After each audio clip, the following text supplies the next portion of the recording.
Ladies and gentlemen, boys and girls, welcome back to Basketball Conference, the ACC Football Podcast. My name is Joey Weaver. He's Mike McDaniel. Mike, Week 7 is upon us. This is the one we've been talking about for a little bit. How you doing? You ready to preview some games? We've been trying to tee this one up for you guys because we generally go a little bit long on our recaps and our previews. This week there are only 6 games. 7 if you count Bowling Green, because we always talk about Bowling Green. Mm-hmm. And Joey and I usually go right around an hour 15 on all our previews, and that's with a lot more games. So like Joey said before we hit record, looking forward to another hour and 15-minute podcast recording with you, Mike. Yep. Here we are. That's right. Might find a way this week, again, kind of a light load this week. Might be able to cut it down to like a tight hour and 12, but time will tell. So stay tuned if you're looking to see how far that goes. Mike, we are live, youtube.com/@the-ACC Football Podcast. If you're joining us, thank you for joining us. Hit that subscribe button, hit the like button. That really helps us. Appreciate you joining us in the chat. It is a couple minutes after 11 o'clock on Wednesday, October the 9th. So we have a couple days till these games start. We don't have anything until Saturday at noon. So getting a little bit of a head start. Things could change between now and then, but always love giving the timestamp. Mike, anything you wanted to hit on here before we get into our Rhoback Lookback? No. All right. I guess one thing I will call out real quick. The folks that are with us tonight might notice we are once again without producer Scott. Shout out to Scott. Very much with us in our thoughts. We're thinking he'll be back soon. But again, if you listen to last week's preview, you know the deal on kind of what he's going through, and you understand why he is not with us tonight. So again, if please keep him in your thoughts, and him, his wife, and the whole family clearly going through a lot right now. So Shout out to them. Yeah, shout out to Scott. Happy birthday, by the way. His birthday is Thursday. So if you're listening to this on Thursday, which I'm sure a lot of you will be, day is Scott's birthday. Shoot him a message on social media. Wish him a happy birthday. That's right. Severus_Snipes on Twitter, or just at BC Podcast ACC. He'll see those as well. So absolutely. Hit him up there. Mike, let's jump in. The Rhoback Lookback at Week 6. As a reminder, use promo code GOACC20 for 20% off your first order at Rhoback.com. I love mine. I've got a bunch of their shirts, a few of their quarter zips. You've got a few of their hoodies I know I've seen you wear on here, a bunch of their other stuff. Really, really high quality, great looking stuff. We love everything we've got from Rhoback.com. Yes, we do. Very comfortable clothing. We're appreciative of their support. They are our newest sponsor, and they're here. Absolutely. And I just got really distracted. Meme enthusiast is in the chat, so I just got welcome back. Got really distracted. Holy schmoly, I'm early at 11:08 p.m. I'm like, yeah, you're not that early. Yeah, not that early, and neither are we. So yeah, that's it happens. It happens. He's early for Saturday night's recap. I will give him that. He's early for that. That is true. That's true. Mike, let's take a Rhoback look back at Week 6. A couple things we talked about beforehand, before going live here. Just wanted to hit on one of the thoughts that I had thinking back on that Miami and Cal game. And as we talked about, just what a furious comeback from Miami, and Cal's defense kind of ran out of gas. And I think Miami scored touchdowns on their final 4 drives of the game, basically to complete the comeback that it was. I found myself thinking on and reflecting on what Cam Ward means to this offense, and thinking about some previous Miami quarterbacks. And I mean, you could go all the way back to Ja'Cory Harris. You could think of Brad Kaya. You could think of, I don't even remember all of the ones that we've seen in recent years. But all of them, some of them hyped more than others, but rarely have you had a guy who's actually delivered on any amount of hype, much less, preseason ACC player of the year, current Heisman favorite, I think, Cam Ward, and he's doing that week after week. And I guess the thought just hit me of like, I look at the rest of this Miami team, and they're not awesome at running the ball. Their defense is good, but not like outstanding. And I just find myself wondering, what would this Miami team be, Mike, if not for Cam Ward? If you replace him with a more average, ACC level quarterback rather than a potential Heisman favorite? Think you know the answer, Joey. Think you know the answer. And the reason why I say that is because Miami in the preseason has garnered plenty of hype year over year for a really long time. Pretty much the entirety of this podcast's existence, they have garnered preseason hype because they are always talented and they are always a team that if the pieces fall into place, they could contend, obviously, for an ACC title and beyond, right? That's just the reality of it.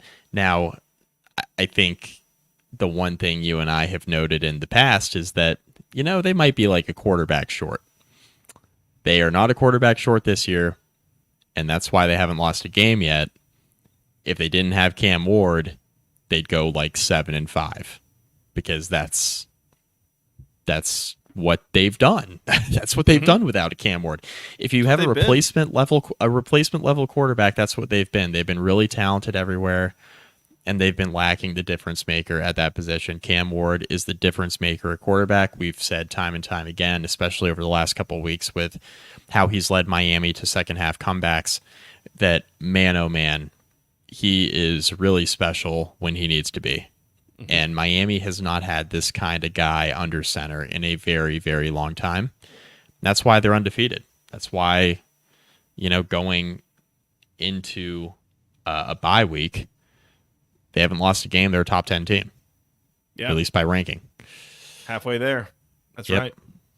So, yeah, no, I mean, that's kind of where I'm at. And you think about, again, they have a 1 point, again, furious comeback win last weekend against Cal. I don't think you win that unless you have Cam Ward doing some Cam Ward things there in the fourth quarter. You had a 4-point win over Virginia Tech that took a little bit of a comeback effort in the second half of that game. You had Cam Ward kind of keeping you there. Like, again, I just want to make sure that we're not underestimating or underappreciating what Cam Ward is doing for this Miami team, because I do think that he is playing a huge role in what they've been able to do and being a top 10 team so far this year. Yeah, he's been special. So, yep, keeps it up. Miami was our pick in the preseason to win the ACC, and the reasoning for both you and I was that Cam Ward is a guy that Miami's been lacking at quarterback for a really long time, and they're still really talented everywhere else, and that is kind of how it's played out through the first 6 games of the year. So that's right. So just wanted to call that out. The other thing that came to mind, Mike, was, and again, we talked about this a little bit before, but the NC State quarterback situation is interesting to me. And that's, you had Grayson McCall, who missed a game or two, if memory serves, and then he came back and he started last week against Wake Forest. And then at some point late in the first or early in the second quarter, he takes an absolutely nasty hit and gets knocked out of that game, and CJ Bailey comes in and finishes it after having played the last couple of games. So first of all, I don't want to ignore or diminish the injury or say that it was a good thing or anything like that, but is there any piece of you that wonders, Mike, is there actually a drop off, or is it, even if not even a slight upgrade, maybe going to CJ Bailey at this point? Yeah, my bigger takeaway is I'm not sure it matters. I think NC State's got so many other issues.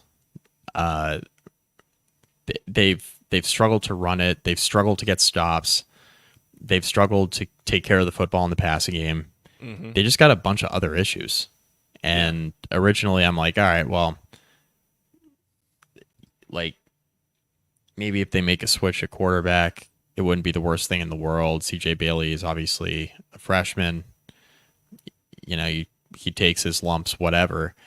But this hasn't gone well for NC State this year, and they have struggled defensively to consistently get stops. And the offense has just kind of been meh, right? It just has not been fantastic. And I don't know. I mean, this was a game last week I thought they had in hand, and They were up 10 in the second half, and then all of a sudden they just couldn't keep the offense on the field anymore. Mm-hmm. And it's just a lack of complementary football with NC State. I think coming into the year, a lot of people looked at that Grayson McCall addition at quarterback, and I think NC State was a bit overrated. And I'm holding an over win ticket for NC State, and it's not necessarily because, and that's going to lose, by the way. That So I had 7.5 or 8. Yeah, I got to go back. I think I have it at 7.5. I think that's probably going to lose, even with the lighter schedule, and that's the reason why I bet it, because it was a light schedule situation. Yeah, It's not that I was like overly high on McCall. I just looked at it and I was like, you know what, Dave Doran, pretty good coach, favorable schedule, a lot of talent returning. They should be able to figure it out. But it just hasn't really materialized that way. And yeah, I think they're a lot closer to like a bottom 3 or 4 team in the ACC than a top 3 or 4 team in the ACC. And a talking point that we've made on this podcast, I think earlier in this year, is like, if they go to Bailey, maybe this offense will start to figure some things out. And there's still 6 games left, so who's to say that they don't start to figure things out? But I don't think it's that simple anymore after like gathering more data here. I think they have other issues outside of quarterback that's going to cause them some problems the rest of the year. Mm-hmm. Yeah, I would agree with that. And that's, again, it's disappointing from what we thought it would be. And it's funny thinking on it, because NC State, kind of disappointing, but they're kind of in that group of what, NC State, Louisville, Virginia Tech, that we thought was kind of that second tier coming into the year. Yeah. And I kind of feel like all 3 of them on some level disappointing compared to expectations so far. I mean, again, at least I think every one of them has dropped a game that we did not expect them to drop coming into the year. For sure. Yeah, for sure. This one for NC State was a little surprising. The one against Wake. Yeah, Greg Azar, NC State, UNC, Florida State, and Virginia Tech, probably biggest underperformers. It feels like VT is the only team turning the corner. And to be honest with you, I think the reason why people are seeing Virginia Tech in that fashion now is because Vanderbilt just beat Alabama. If Vanderbilt did beat Alabama, you're probably not looking at it this way. So that loss is aging very nicely. Yeah. Let's ignore the Georgia State loss, but that's fine. Let's ignore that Georgia State loss. Yeah, let's ignore the Georgia State loss for Vanderbilt. But yeah. Virginia Tech lost a game to Rutgers that was a tough game on paper, and they lost a game to Miami that was a tough game on paper. And the way those 2 games went down were really frustrating, and the way the Vanderbilt game went down was really frustrating. Mm-hmm. And the reason why it feels like Virginia Tech's turning a corner is because they played Miami close and then did what they needed to do against Stanford. Like, for the first time this year, they kind of took care of business for 4 quarters. Mm-hmm. That's why it kind of looked that way. I don't know. There's a subsection of teams in the ACC this year where I think we were expecting a lot more out of, and yeah, I think it's the Virginia Techs, the NC States, the Louisvilles, the Florida States of the world, like you mentioned, Joey. It's that group of teams where I think everybody was expecting those teams to finish with 8 wins or better, and there's still hope, obviously, for Louisville, NC State, and Virginia Tech, I guess, to pull that off. There's still a path there, but through the halfway point of the season, like you mentioned, they've all dropped a game or 2 that they shouldn't. And in Florida State's case, they've dropped a bunch of games that coming into the year on paper were like, I don't think they're going to lose there. I still think they have enough talent. Mm-hmm. Yeah.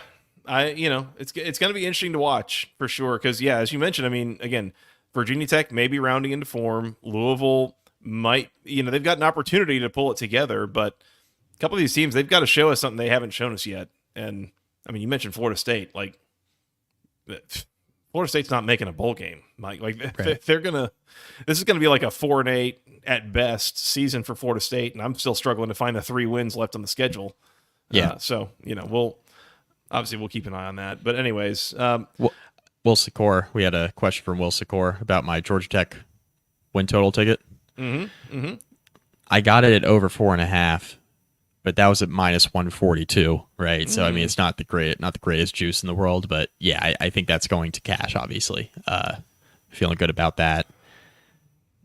And I'll tell you one I'm feeling really good about. I've Pitt over 5.5 at +116. Buddy. Buddy. A layup. Like it's already been played. Like a layup. Yeah, a layup. And then my NC State ticket over 8.5 is what I have that at. That's a loser. That's I mean, technically it's still in play, but I think that's a loser. Yeah, that's kindling now, Mike. Yeah. So just it's okay. Right. Anything else for the Rhoback look back at week 6, Mike? No, I think we're good to move on to our sampling of week 7 games. Yeah, kind of limited sample of Rhoback look back there, considering we went for like an hour and 45 minutes on the recap. It's we covered a lot of ground there. So thorough. Go check that out for more of our thoughts. Let's move on to week 7, and we start by looking back at week 6. Mike, one more look back here. Let's take a look at last week's locks. As you and I both had double barrel locks on 2 separate games. And, buddy, we were right on both of them. We both had Pitt minus the 2.5 against North Carolina. We both had Clemson minus 14.5 against Florida State. Shout out to Dabo for kicking that field goal with under 2 minutes left to make it, 16? 2-0 for the both of us last week brings me to 8-4 on the year, you to 8-5. Mike, we're making the people some money. We are, yeah. Just follow us for more gambling advice. I was gonna say for the first time ever, we are making people some money, and I'm sure it'll last forever, right? That couldn't possibly end. I mean, people used to make money off of us anyway. They would just fade us. So. I think it was like week 3 that somebody mentioned that the best gambling advice that they've ever gotten was fade whatever we say, which, I can't deny that. Yeah. And I had somebody say some salty stuff about me in the YouTube comments about my gambling. And all I've been doing this year is handing out winners, both on this podcast and on social media, like on my Twitter. I've just been handing out winners this year, Joey. What more do you want? We're up, baby. Mm-hmm. We're up. Mm-hmm. So, word to the wise, by the way, us coming on here and picking every single game against the spread, we're not going to have a winning record. No. There is a reason that we do locks, which is to express where we have more confidence, but the whole game is tilted against us. You can come on here and flip coins and whatever, and if you go 50%, you're still losing money the way they make these odds. So I know. It's crazy. Look, nobody goes on their gambling app, their sports gambling app every week and goes, you know what? Oh, there's like 70 games this week and I'm betting every single one. Nobody does that. Well, I mean, some people do. 16-team parlay go. Yeah, I know. I mean, if you're doing that, call the hotline for Christ's sake. Come on. So, yeah, we're not those people. Wouldn't recommend it. No. Mike, we got 6 games this week. 5 of them are conference games. 1 is out of conference, but a familiar opponent, we'll say. Mm-hmm. We got a bunch of teams on bye that would be in no particular, just the order that I could remember them. Miami, Florida State, Duke, SMU, Virginia Tech, and Boston College all on bye this week. So a short week, and that's why we've been so excited about it for like a month and a half, is only 6 games as opposed to like the 13 we had earlier in the year. So excited for that. Yep. Mike, all these games are on Saturday. We don't have any weeknight action this week. As a reminder, use hashtag GoACCMOTW on Twitter to submit award nominations as they come up throughout the day on Saturday. Only 6 games, but we still cannot have eyes on every single one of them. So please let us know if we're going to miss something. It helps us to put together the show and helps you to be a part of it. So we appreciate your help with that. Yep, we do. Shout out to Volusia's Orange. Hey, welcome back. Ahoy. Let's start at noon, Mike, on ESPN. The number 10 Clemson Tigers on the road in Winston-Salem, taking on the Wake Forest Steamin' Deeks. Clemson, a 20-point road favorite here, total 60.5. Man, Wake. So, first of all, I cannot talk about this game, Mike. I cannot without having like horrible flashbacks to what was that 2 years ago or was it 3 that We could not watch this game. Like, there were like multiple touchdowns scored in this game while we were trying to watch and see if Aaron Judge was going to hit like a relatively inconsequential home run. That was the 2022 edition. It was this game. One of the dumbest things that I have ever seen on a broadcast in this league. I am still angry about this. Yes, I was holding my 4 or 5 month old son watching this game, and I was just increasingly more and more frustrated every time we were watching Aaron Judge strike out. The only thing that I was really happy about, about that, was going through in my head and planning out the bit where on the recap, we were going to pause and go to Aaron Judge at bats mid recapping this game because we had to, because that's the only way to properly explain what was going on here. Yep. I think I'm laying him with Clemson. Agree. Yeah, it's a lot of points on the road, but Clemson, freight train, Wake's defense, not very good. I don't really see the path for Wake keeping this close this weekend, Mike. I don't either. Yeah, I don't either. Just think back to 2 weeks ago, right? Stanford was in the red zone twice against Clemson and then found different ways to not score points. Mm-hmm. And then Clemson covered a similar number in that game. I think it was like close around 21. Wake, I think, might be worse than Stanford. So good luck with that. I just don't. I'm not feeling it. I'm not going to tell you they're not. Like, it's Now a key difference here. Better. I mean, a key difference here is Clemson's going on the road. Mm-hmm. So I mean that's a key difference in this game versus the one a couple weeks ago. Now Clemson, like we mentioned on last week's podcast on the recap, they kind of screwed around a bit in the red zone against Florida State, and they weren't as efficient as they've been basically since the Georgia game. Mm-hmm. And they still covered thanks to Dabo's late field goal, which I appreciated. So I'm laying him with Clemson. I don't think Wake can score here. I think, they will put some points on the board. I think they can probably move the ball a little bit if Clemson just doesn't give this game its full attention. Mm-hmm. But with the way Clemson's been running the ball, with the way Wake's been unable to stop the run this year, with the way Clemson's been throwing the ball, with the Wake's been unable to stop the pass this year, there's a lot of stuff here, a lot of boxes you can check for Clemson, and really the only one I can check for Wake Forest covering this spread is that Clemson is just simply not paying attention, which you're playing a nooner in Winston-Salem. So that's in the cards potentially, but I think talent wins out here, and I just think from a matchup standpoint, this Clemson offensive line, I think could cause Wake some issues. Wake was totally. I'm just thinking back like the opponent that was kind of similar to Clemson that Wake Forest has already played this year, and the only one I could really think of is Ole Miss. And I think back to that game, and did Wake Forest have a couple opportunities to hit on some big plays against Ole Miss's defense? Yeah, they did, but they didn't hit on those plays. And Ole Miss just kind of crock-potted them to death and won by 1 million. Mm-hmm. And Ole Miss probably has a better offense than Clemson, but I think Clemson's defense, we're going to find out more this weekend when Ole Miss plays LSU, but there's a pretty good chance that Clemson's got a better defense than Ole Miss.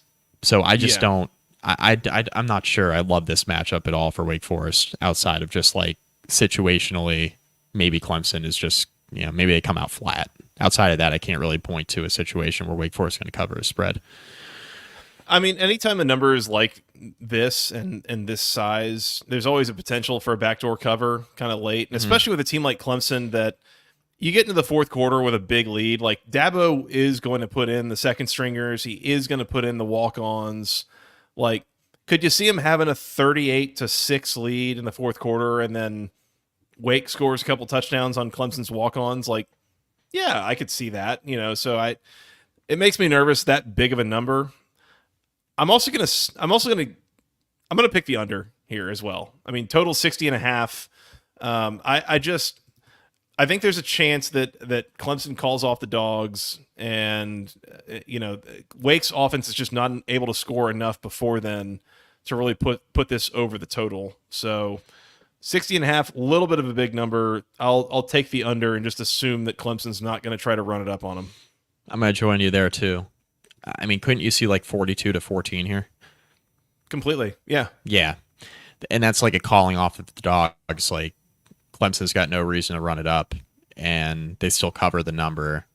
That's pretty close to the implied score.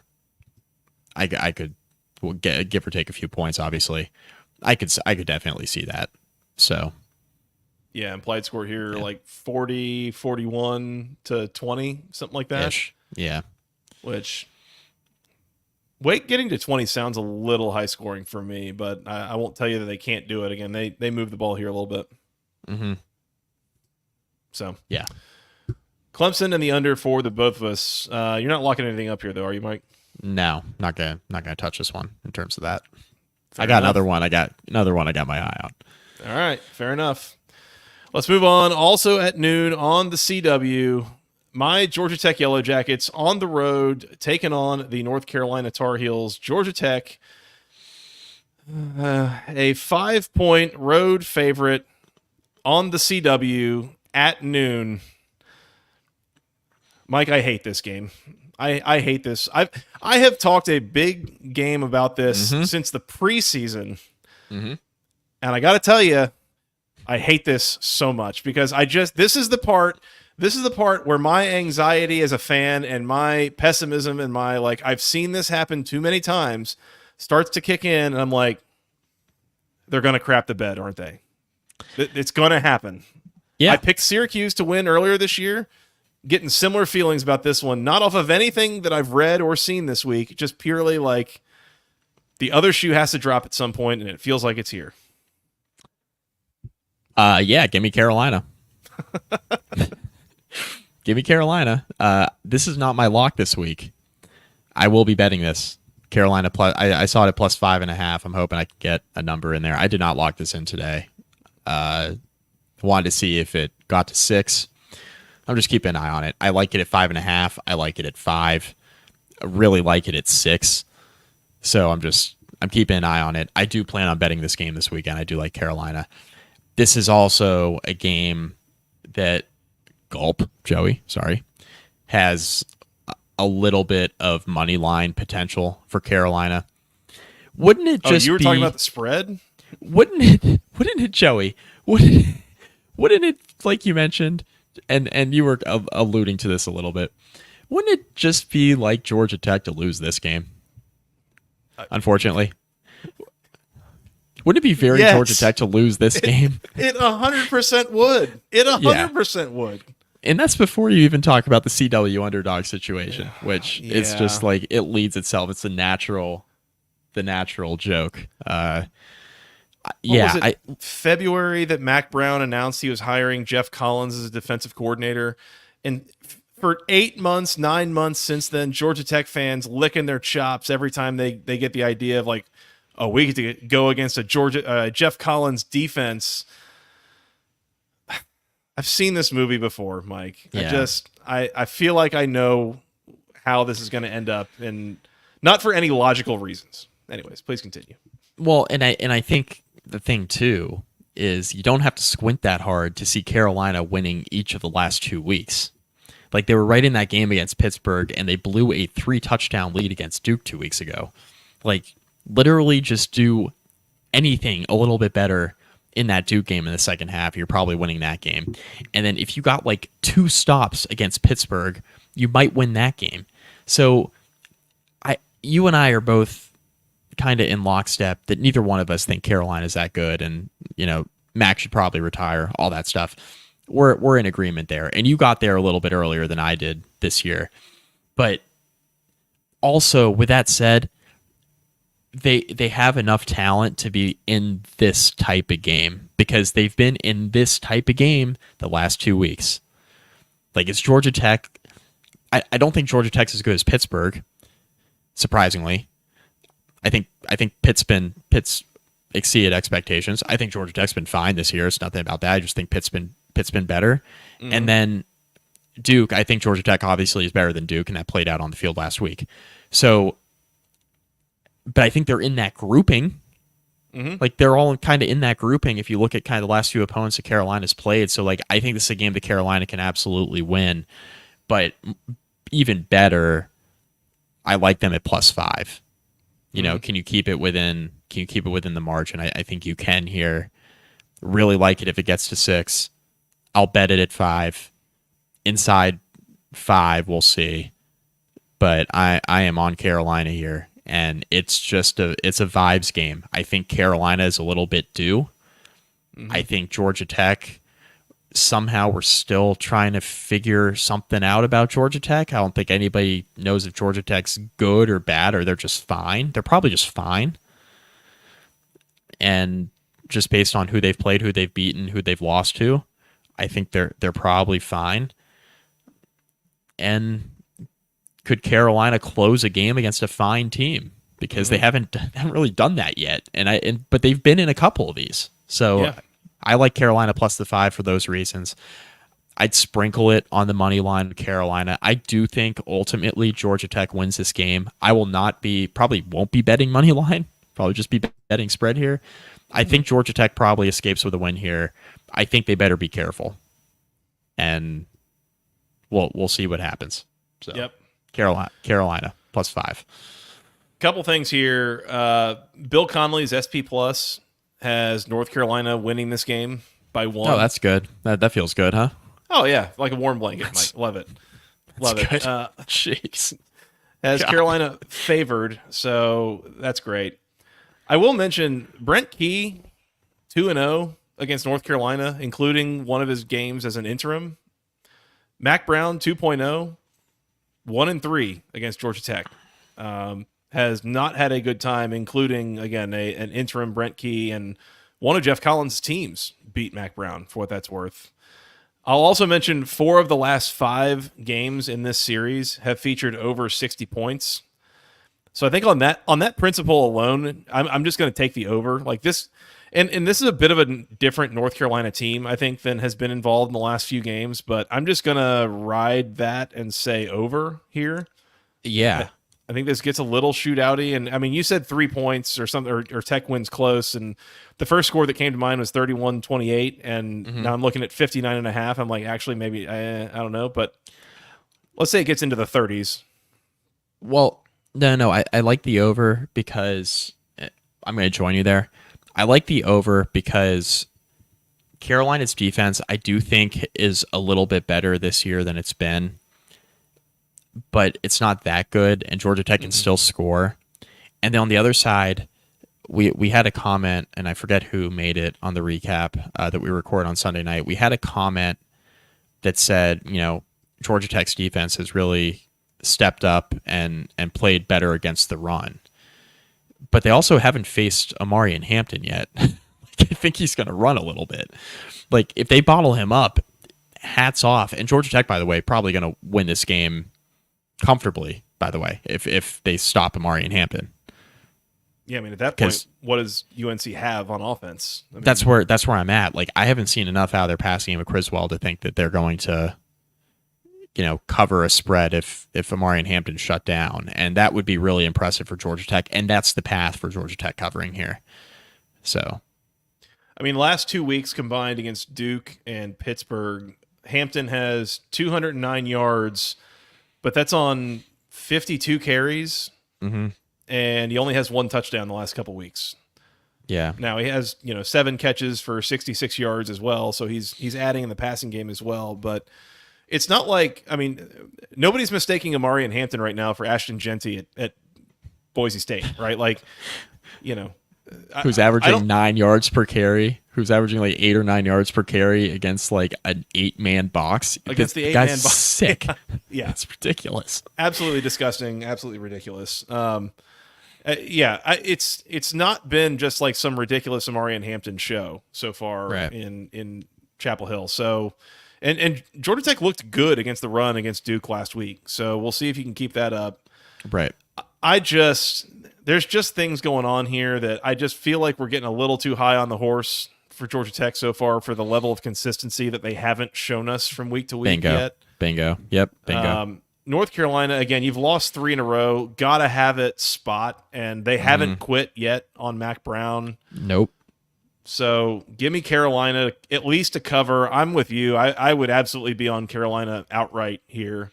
Just, again, I've watched this league for long enough, and I see what these teams are doing, and I see a spread like this, and I see the TV network that they're on, and I'm just like, I can see what's going to happen from coming from a mile away. And if I'm wrong, I'm wrong, and that would be great. And maybe it's emotional hedging, but like, it's fine. Carolina and the over for the both of us here. I believe I agree with Lucius Orange. Georgia Tech is a better team than Carolina. They'll be bitten by the snake. I don't know if they lose outright, but I agree with that general statement. And then another comment I just want to bring up on the screen real quick, but you beat me. Well, you beat me to that one. I saw a couple. I saw that one and Dennis 133. For what it's worth, believe it or not, Georgia Tech is 8-4 in its last 12 games. They've been fine. They've been fine. That's got nothing to do with this. It's not that I don't think Georgia Tech's a better team. I think they are. That's got nothing to do with it. This is what has more to do with it. The gap between the 5th and 15th best teams in the ACC is so small it's hard to not take the points in every matchup. That is why I'm on Carolina. Ding, ding, ding, ding, ding. In a nutshell. It's exactly right. Yeah. And it's funny, you started listing off, we were talking about kind of that soft middle of the ACC, and you started listing off schools, and I was trying to think about, like, when is this list going to end? Because, there's probably a solid, like, 3/4 of the conference almost that's probably within a touchdown on a neutral field. And at that point, it's almost like a Big 12 situation is this year, where it's just like toss-up after toss-up after toss-up, and you hope the coin comes up heads enough times for you, but this is another one of those. Yeah, absolutely. So, all right, Carolina and the over for the both of us. Mike, if you need something to wear to this game, go to section103.com. Use promo code GOACC for 10% off your first order for all things incredible Georgia Tech apparel. T-shirts, sweatshirts, hoodies, things for men, women, children, babies, something for the whole family. Every Georgia Tech fan in your life, they need something from section103.com. Once again, use promo code GOACC for 10% off your first order at checkout. I love mine. I'm wearing this sweet official Wordmark, official Tech Gold performance shirt right now. I'm still in Houston. It's still hot, so we're still wearing that. But, as soon as it cools off, I'm going to be in that Coach hoodie. Super comfortable, super warm, looks great. They've got NIL shirts, Haynes King, Zach Pyron, Eric Singleton, things supporting the other teams as well, basketball, volleyball, baseball, all sorts of great Georgia Tech apparel there at section103.com. As mentioned, it is official Wordmarks, official Tech Gold, everything you could ask for, all of it. Once again, section103.com. Use promo code GOACC for 10% off your first order. And I've been a Georgia Tech fan. I love my stuff. So that's right. Super soft T-shirts. Highly recommended. Yeah. Yep. Shout out to Steven and the gang. Appreciate their support. Absolutely. Let's move on, Mike, into the 3:30 window on NBC as the Stanford Cardinal, a 23-point underdog on the road in South Bend.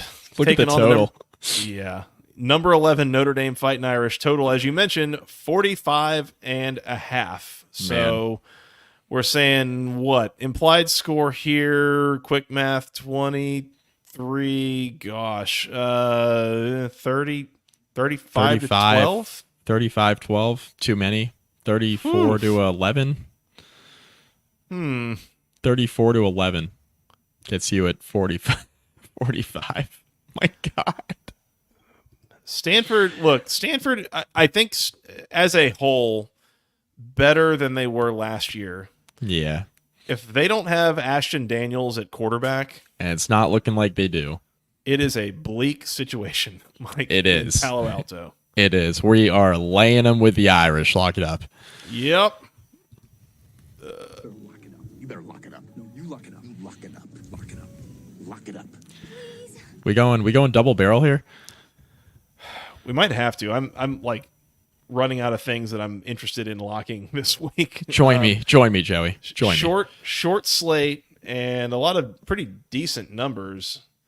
So, it worked twice last week. What's a man to do? Double barrel, lock it up. You better lock it up. You better lock it up. No, you lock it up. Lock it up. Lock it up. Lock it up. Please. There's no. Harbaugh's 2007 Stanford team not walking through that door. Yeah, there's no. there's simply no path here. I'm seeing a Aldrin J says, "Give me Stanford and the points." I still remember 2022.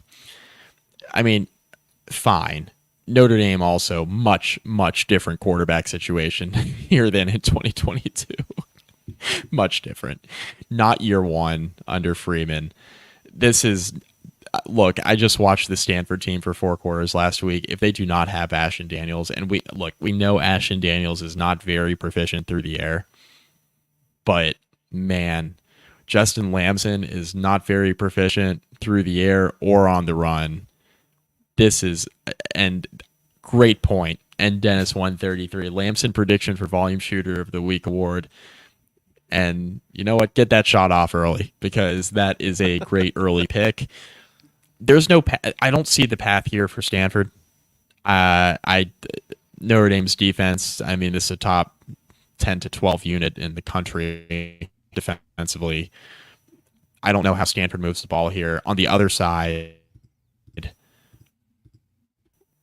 Stanford's rushing defense this year has been pretty good overall, but also Virginia Tech last week, they really just hammered the run home, and then they were fine. They just kept trying to run it, and then they just figured it out. And then they just ran it. The numbers weren't fantastic, but they figured it out. The running game is what Notre Dame is really, really good at. If they have a similar game plan, this has crockpot potential written all over it. I think this is going to be another really boring game. This reminds me a lot of just on paper, a lot like the Virginia Tech matchup last week. Just feels exactly the same. Tech's focus on the run, Notre Dame's focus on the run. Notre Dame's got better athletes on both sides of the ball. This feels like the crock pot of the century, not real exciting. Or Notre Dame could just freaking boat race them. I think that's on the table as well. They could just go out and it could be like 21-0 at the end of the first quarter, and this thing could be a wrap. This is, I don't see it for Stanford here. Would be one of the more impressive wins of the season for the ACC if Stanford found a way to pull this off. Not covering, just outright winning would be unreal. Well, that was the reference I was trying to make was it 2007 Stanford? It was the 41-point underdog that went in, and was it in South Bend? I think they beat Notre Dame. Yeah, or was it on the farm? It could have been either one. Yeah, but it was in South Bend. Yeah, I don't think you're getting that this week. I really don't. I mean, to your point, Mike, Notre Dame feels like they're maybe like slightly, like not slightly. They're almost just a better version of Virginia Tech. I mean, again, a team that's going to run the ball on offense. They play really good defense, and there's a reason that they're ranked where they are. They're talented. They're good. And I don't think Stanford is at the point where they're ready to go in and make this a 4-quarter game. Not in this spot. Nope. I'm with you. Yeah, lock up Notre Dame and give me the under, I think. And you mentioned the potential for Notre Dame boat racing here. And that's definitely possible. But, I mean, if Notre Dame scores 35, I think that's a reasonable total to end the game with. And I don't know that Stanford's getting you double digits. So it's a low number. Possible that Notre Dame covers that by themselves, but we're not locking it up. So who cares? Under 45.5. It would be a real sicko bet, but Stanford team total under. Yeah, let's go. I don't. You can get that at 11 or so and get under that. If you get that at like 11.5 or 12 and you like money, that's one to look at. It's a sicko. Yeah. It's a sicko bet, but I think it's one to look at. Sweating it from the from the opening kickoff, you would be. Yeah, that would be a legendary sweat. I'm staying off of the game total because I think this has Notre Dame getting this over with quickly, or just a crock potting. Yeah, and there's also potential for Notre Dame to get over with quickly and then to pull the starters, and for this to be like 35-7. With like a whole quarter left, and there's just no scoring in the fourth. So yeah, I'm gonna stay off it. Yeah, no, agreed. By the way, you mentioned legendary stuff. Did you know these two teams play for the Legends Trophy, as it were? I knew they had a trophy. It's called the Legends Trophy. I don't know why.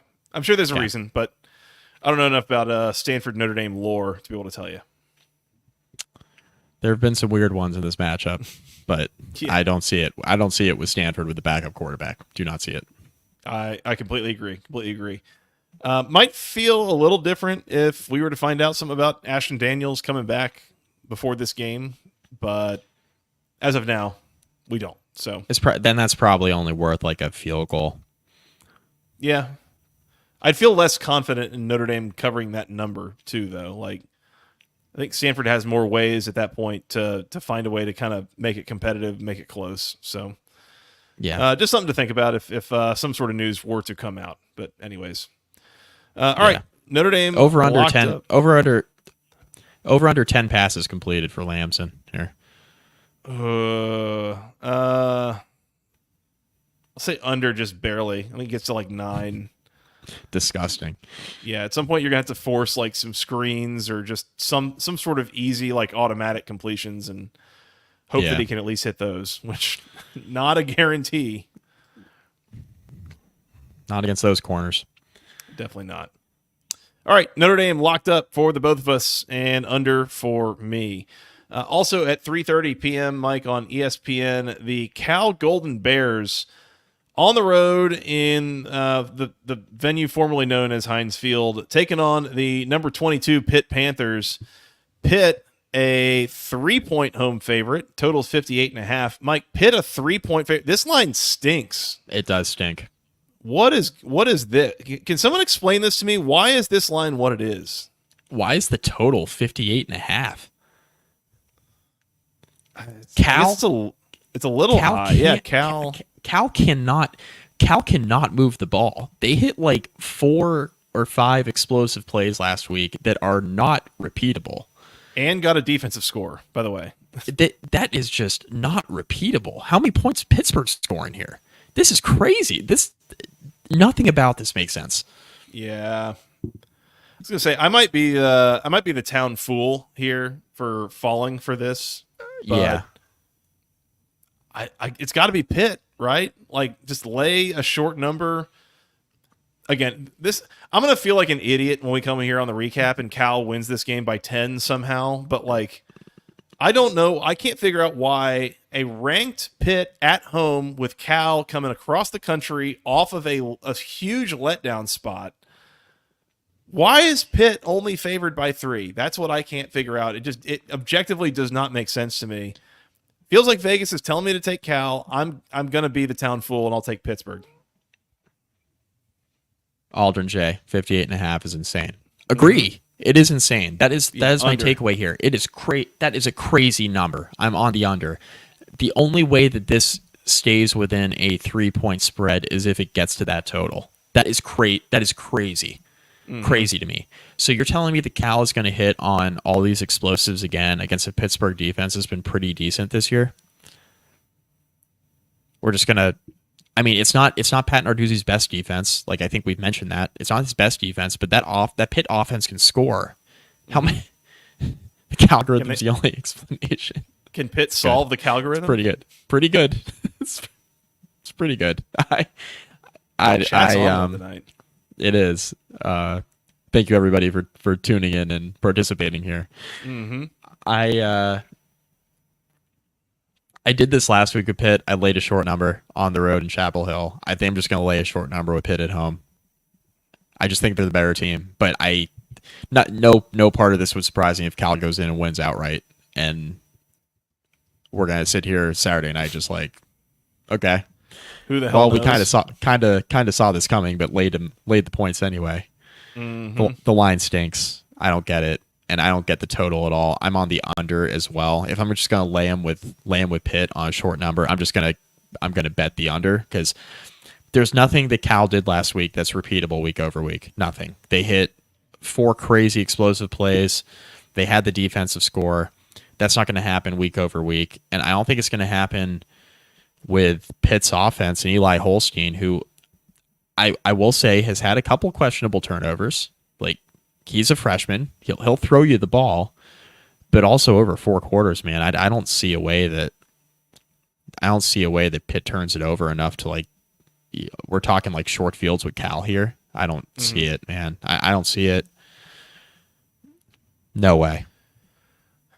Something else that we haven't really paid nearly enough attention to so far this year probably is the fact that Jaden Ott is not anywhere near healthy for Cal. No. And he's played in, I think, basically every game. He might have missed one here or there, but he's mostly playing. He's not getting a whole lot of carries. He's clearly not nearly as explosive as he was last year. And I think, I mean, that's a huge deal that preseason All-ACC running back, at least candidate, I forget if he might have made the first team or not having that guy or having that guy as kind of a shell of himself is clearly a major hamper on this offense. That it's not like they're overflowing with talent and playmakers to begin with, and to lose probably your best one or to have a way reduced version of him is not great. So maybe things would change a little bit for Cal down the stretch if he is able to get a little bit more healthy. But for now, I mean, that offense, you mentioned, again, they hit a few home runs, but they were not able to hit any sort of consistent singles and doubles last week. I mean, I think we said they were, 2 for 12 on third downs or something like that. I mean, it's not like they moved the ball very well at all. So right. I don't get any part of this line or the total. Do not recommend betting on this at all. I don't get it. Yep. Under 58.5 for me here. I'll just do it because I agree it's kind of a crazy high number. Yep. I think if you're betting Cal, I think you just got to bet the over. I think if you're betting Pitt, conventional wisdom would tell you this game's going under 58.5. That seems like a crazy total. This game's going to be insane, I think. So enjoy this one. It's a loaded college football slate this weekend. Find room for this on a screen somewhere at 3:30. Absolutely. Yeah. Implied score like 31-28 here roughly, which again, I don't know if I see Cal getting to 28, but we'll see. Could be a banger. Before we move on, just one more thing. These teams have not played since 1966. Mike, what do you remember? What's your favorite memory from 1966? Last time these teams played? Man, you mean like a long time before I was born? Like 26 years before I was born? I almost made a comment about my parents' ages here, but I don't want to, totally age them too bad. But yeah. But yeah, I mean, this was solid 25 years before I was born was the last time these two teams played. So yeah, good times. Classic conference rivalry, Mike. Jimmy, I will say, I saw this floating around. Jimmy Carter looked a lot different in 1966 than I saw that. Yeah. Yes, he did. That was some content last weekend. My God. All right. Fair. All right. Pitt for the both of us. And did you say you're taking the under here, Mike? No. Pass. Well, yeah. I'm on the under here. I was looking at the Notre Dame game still. Sorry. Yeah, I'm on the under here. Yep. Pitt and the under for both of us. All right. 2 more. We only have, 22 more minutes here to get to an hour and 15. So we got to slow this down a little bit, Mike. 3:30 on the ACC network. The Louisville Cardinals on the road taking on the Virginia Cavaliers. Louisville, a 7.5 point road favorite, totals 54.5. Mike, where Louisville's a road favorite, you know what that makes Virginia? Home field, home dog of the week. Use the promo code. The promo code's different now, folks, and we didn't fix it on the on the old banner. Joey's gonna work on that right now. There we go. Go ACC24 at checkout. We have a new promo code. Go ACC24 at checkout. Homefieldapparel.com. 15% off your first order. We love their stuff. Nothing but good things to say about Home Field. They've been sponsoring us now for a few years. We love all their stuff. Clothing's extremely comfortable. They have been we'll call it a lucrative sponsor for this here outfit. It's been a good partnership. It's been good. We've enjoyed it. Shout out to the people for supporting that. Yeah, for sure. Go ACC 24 checkout, 15% off your first order. Give me Virginia. Give me Virginia.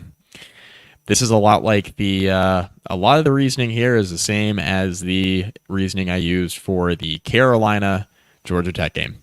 Virginia's awesome. That whole Virginia is awesome. Yes, thank you, Joey. It's the whole thing where Virginia has been playing well enough, and Louisville has been shooting themselves in the foot just enough, and you're going on the road in Charlottesville in a weird environment. This has Virginia written all over it. Potentially outright. Potentially outright's on the table. Yep. I like Virginia here. This would be critical for their chances of making a bowl game. They have a very good chance of winning this game, I think. I don't think Louisville's offense, as okay as it's been, I haven't seen enough consistency week over week to think that they're not going to shoot themselves in the foot at some point. And the more concerning part here is Louisville's defense, which I don't think has been all that fantastic this year. And a Virginia offense that can hit on explosive plays. I like Virginia plus 7.5 here. Yep. With some confidence. With some confidence. I agree.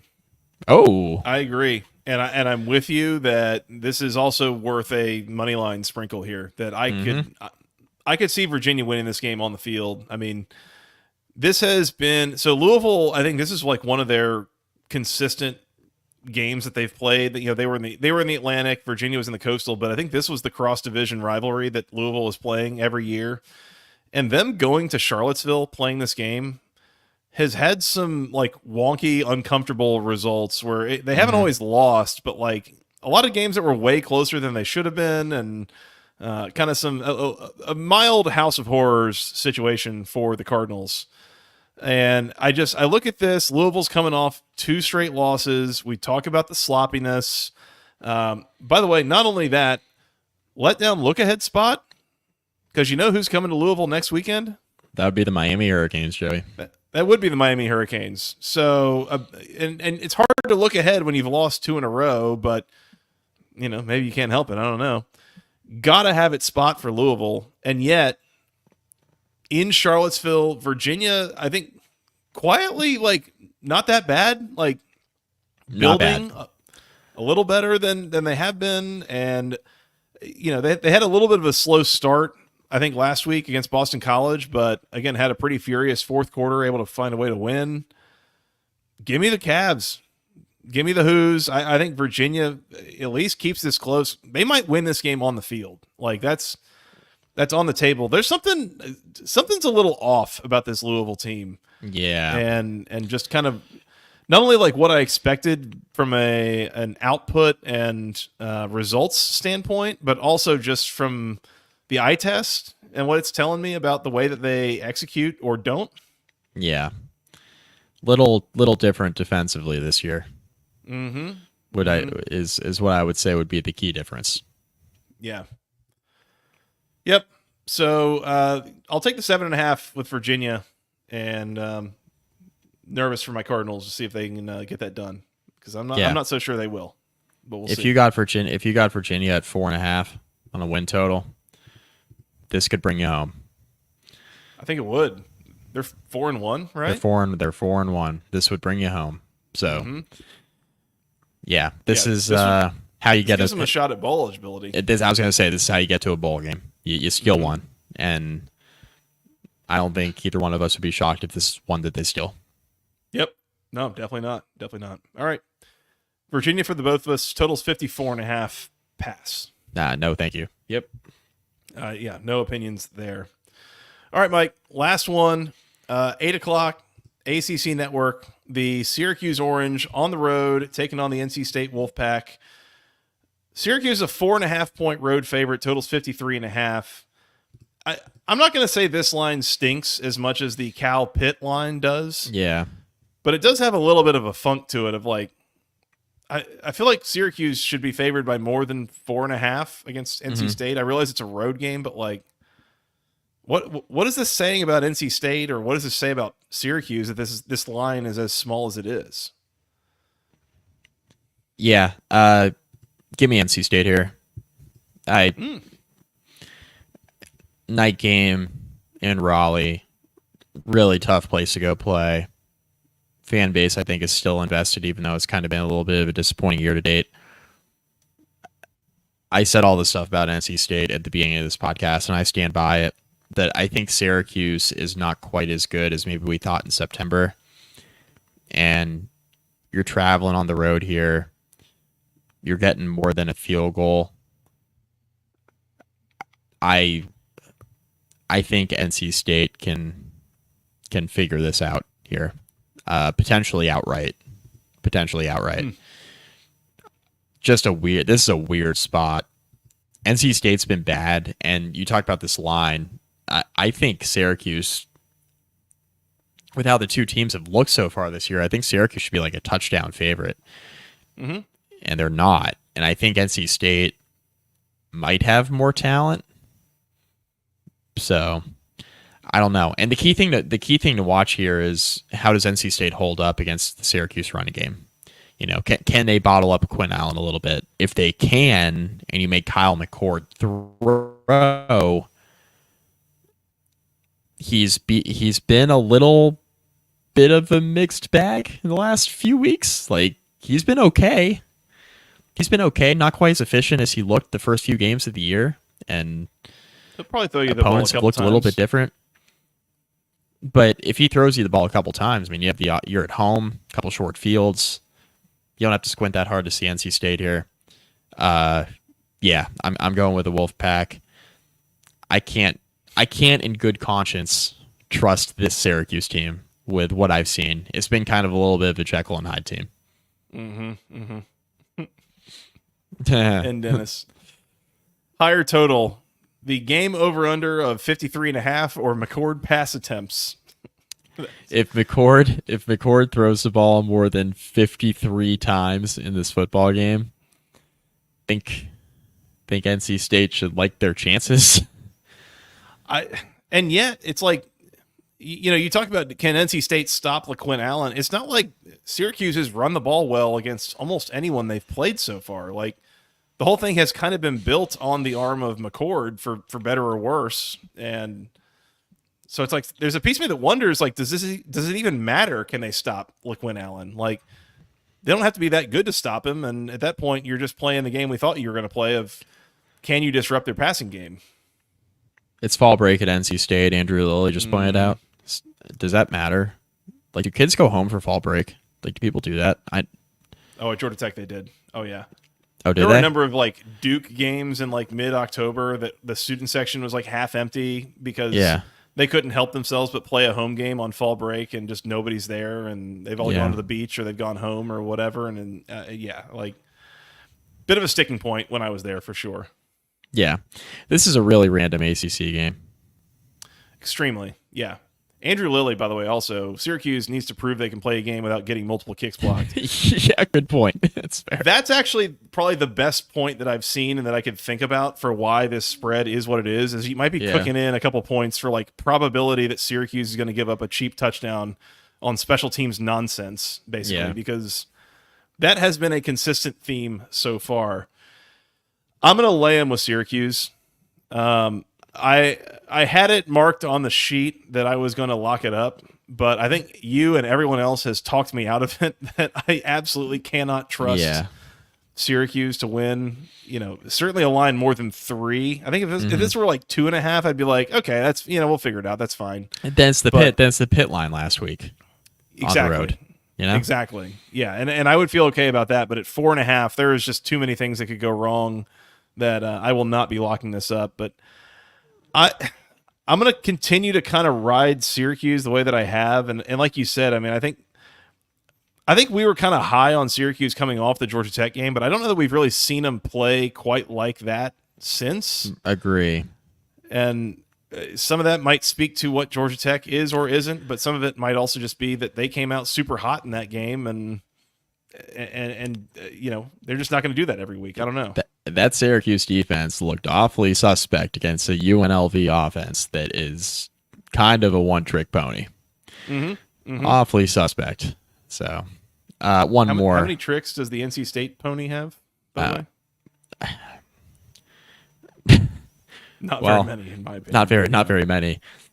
One more comment. Why is the ACC a mid-major now? This is from Larry Dickham. I hardly know him. This is it's because teams like Florida State and NC State and Virginia Tech have been screwing around and losing a bunch of games. That's why. Yep. That's why. Syracuse for me, NC State for Mike. I have no opinion on the total pass. Yeah, I mean, I don't even. Yeah, that's fine. I'm good on the total. 53.5. Who the hell knows? Good. I'm okay. All right, Mike. I think that's all we've got for week 7. Anything else before we work on getting out of here? Play the sound, baby.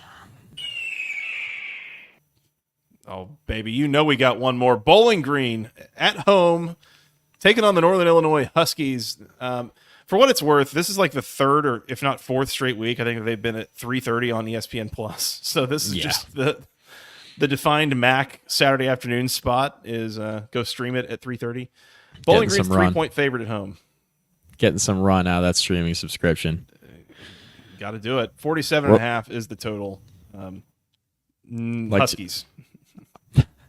Like to apologize to Thomas Hammond. We're laying him with the Falcons.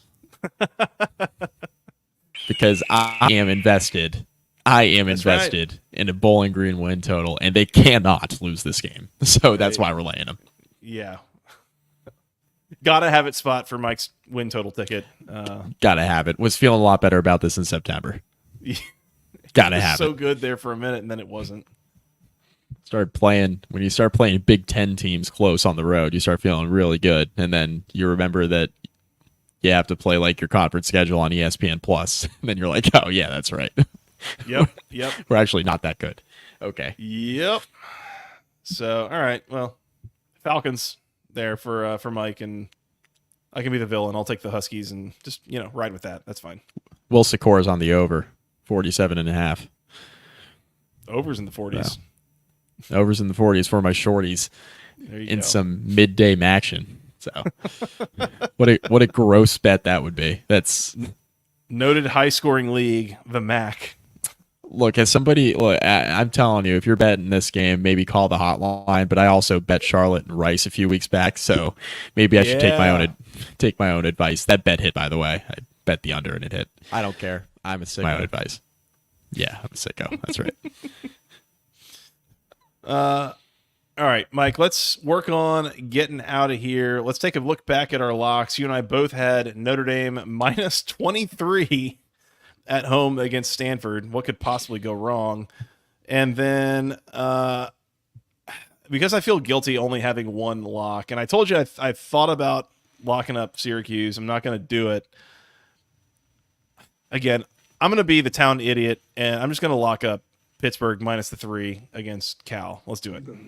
You better lock it up. No, you lock it up. Lock it up. Lock it up. Lock it up. Please. I am going to regret this, but whatever. If you're picking 2, I'm picking 2. Give me Carolina plus 5. You better lock it up. No, you lock it up. Lock it up. Lock it up. Lock it up. Please. I can't go on and on how I'm going to bet it with my own money and then only leave this podcast with one lock when you have 2. So that's why we're locking that one up too. Can't blame you. Can't blame you. I get that completely. And nothing would make me happier than to win that game by 3 scores or to be up by 3 scores with 3 minutes left and to punch it in again and just run it up on Geoff Collins. But it just feels too appropriate that they find a way to screw this up. So I agree. Prove me wrong. I agree. All right, there you go. Notre Dame for both of us. You've got Carolina plus the 5. I've got Pitt minus the 3 against Cal. Mike, anything else before we work on getting out of here? Nope. I think we're good. All right. We are going to get out of here. We're going to go watch these games, come back, recap them. I think, Mike, you're good for Saturday night. I am this week. I am. Yeah, so back to our usual programming. come join us, youtube.com/@the-ACC Football Podcast. We're going to be going live here a few minutes after midnight, Saturday night. So as we talk about the day that was and the games that we've seen, come hang out and wind down and chat about the games and join us in the chat. Shout out to the folks that are there with us tonight. Hit the subscribe button, hit the like button. We'd appreciate that. Hit the bell icon. You'll get notified when we're going to go live Saturday night. You can come join us then. Mike, we're on Twitter at FTRSJoey, at Mike McDaniel SI, together at BC Podcast ACC. We send us an email, basketballconferencepodcast@gmail.com. Nailed it. Thank you. We're on Apple Podcasts, Google Podcasts, Amazon Music, Spotify. Anyway, anywhere you go find your audio, go find us there. Hit the subscribe button. We would really appreciate that as well. Leave a review if you can. That would be great. Mike, where else are we in the social medias? Facebook.com/basketball conference. Rate, review, find most of our podcasts there. Yep, please do. Please do. Anything I'm forgetting before we get out of here? Nah, just want to give another shout out to Scott. Praying for you, buddy. Yeah. Love you, Scott. Miss you, buddy. We'll see you soon. Looking forward to having you back, and hope things are going okay for you. Mike, we are at an hour 11 and 20 seconds. We should probably hurry up and get out of here before we get all the way to the hour and 12 that I said we were going to get to. How's that sound? We did it. We have with 35 seconds to spare. That's right. All right. We're going to come back, recap these games. Hope you join us live in the comments. Otherwise, keep it tuned here, and the audio will be in your feed shortly after that. So appreciate the folks with us tonight. We're going to get out of here, and we'll talk to you guys again very, very soon. For Mr. Mike McDaniel, I am Joey Weaver. Thank you guys so much for listening. Enjoy the games this weekend. We will talk to you again very, very soon. Until then, go ACC. 3 seconds to spare.